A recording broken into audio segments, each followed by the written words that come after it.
Salah satu pesan yang saya ingat dari almarhum Syekh Ali Jaber, jangan tidur sebelum membaca surat Al-Mulk. 30 ayat yang membuat orang diberikan syafaat selamat dari siksa kubur. Beliau ceritakan suatu saat beliau ambil air wudhu di malam hari, lalu sholat witir, lalu beliau tidur. Setelah itu beliau lihat dalam mimpi diri beliau sendiri di dalam kubur. Lalu muncul cahaya di dalam kubur datang kepada beliau. Lalu Syekh Ali Jaber berteriak, "Siapa kau?" Dan cahaya itu berkata, "Saya surat Al-Mulk, Tabarakalladzi biyadihil mulk."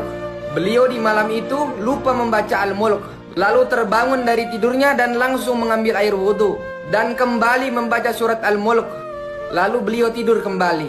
Beliau katakan, "Tolong sampaikan pesan ini, jangan tidur sebelum membaca surat Al-Mulk, karena kita tidak tahu kapan saatnya menghadapi kematian."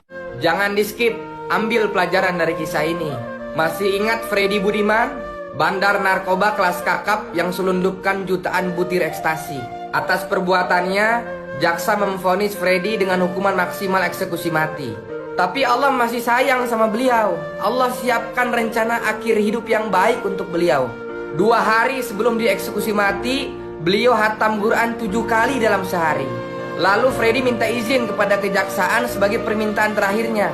Yang pertama, tolong izinkan saya pada saat sebelum ditembak mati mengucapkan kalimat La ilaha illallah Muhammad Rasulullah. Yang kedua, tolong mata yang ditutup kain hitam dibuka, karena saya ingin melihat dosa-dosa saya yang terlalu banyak. Dan semua permintaannya dikabulkan. Betapa bahagianya almarhum meninggal dunia dengan penuh persiapan. Teman-teman, kita semua juga sama. Sudah Allah vonis mati, hanya belum tahu waktunya kapan. Dunia tak lagi bercanda. Ulama-ulama satu persatu Allah sudah panggil. Bencana mulai berdatangan. Perpecahan di mana-mana. Teman-teman, akhir zaman hampir selesai. Sudah sampai mana persiapan kita menghadapi kehidupan yang gak ada ujungnya? Sudah siapkah kita menghadapi fase kubur, mizan, mahsyar, surga atau neraka? Karena di akhirat nanti bukan hanya 10 tahun, bukan 1000 tahun, bukan 1 miliar tahun, tapi selamanya gak ada ujung. Jadi, yuk kita habiskan sisa umur hidup ini untuk taati seluruh perintah Allah. Karena nanti hanya iman dan amal soleh yang akan kita butuhkan. Coba deh habis sholat nanti, jangan langsung pergi.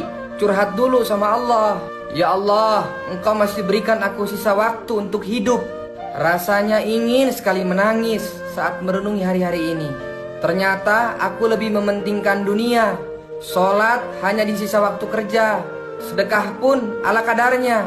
Untuk tilawah pun jika ada sisa waktu kalau nggak capek. Jangankan hafal Quran, zikir saja aku sering lupa ya Allah.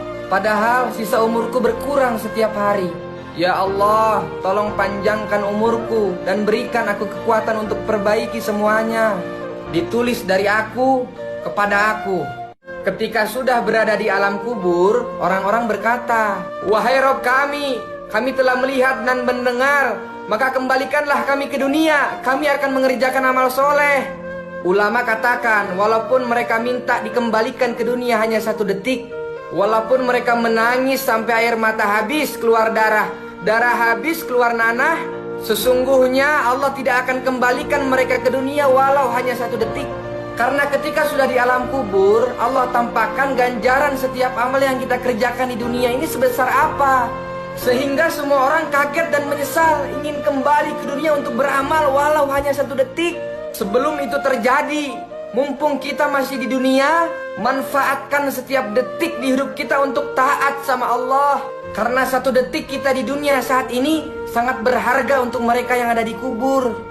Heran, masih ada orang yang ngomong, santai aja lah, umat muslim ini mau buat dosa sebanyak apapun, toh ujung-ujungnya masuk surga.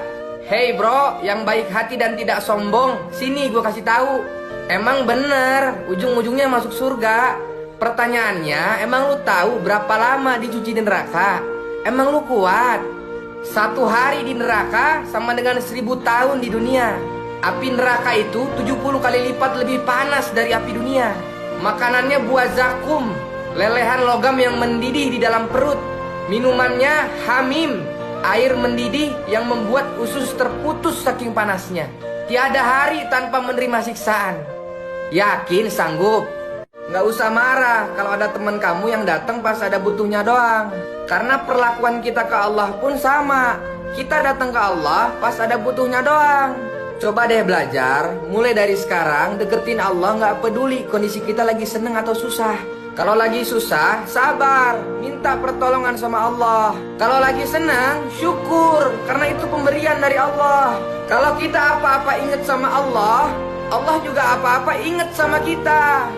Seburuk apapun ahlakmu, serumit apapun pikiranmu, sesibuk apapun urusanmu, tetaplah jaga sholatmu. Karena kalau kau kehilangan sholatmu, kau akan kehilangan segalanya. Tapi saya kerjanya masih riba. Sholat, tapi saya masih gemar narkoba. Sholat, tapi saya masih suka berantem sama orang. Sholat, tapi saya penari telanjang. Sholat, justru sholatmu itu yang bisa hentikan itu semua. Jangan dengerin kata setan. Udah, kamu bersih dulu baru sholat.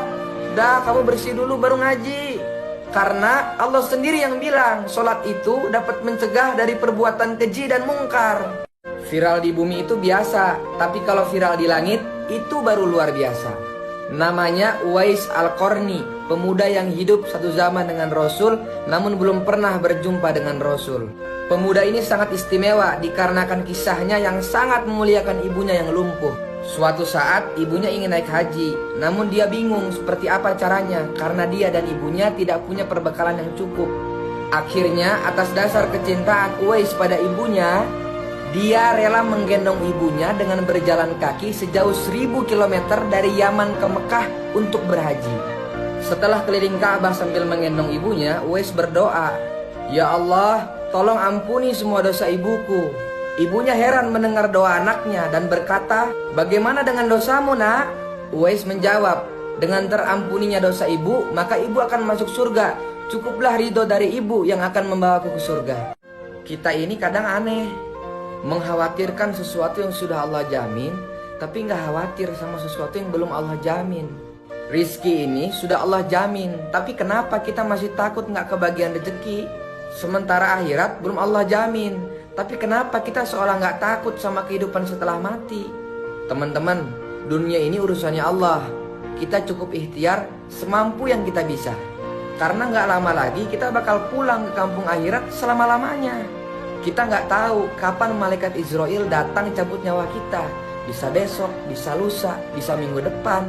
Maka sekarang buat komitmen dengan diri kita sendiri bahwa sisa umur hidup ini akan kita gunakan untuk taati seluruh perintah Allah.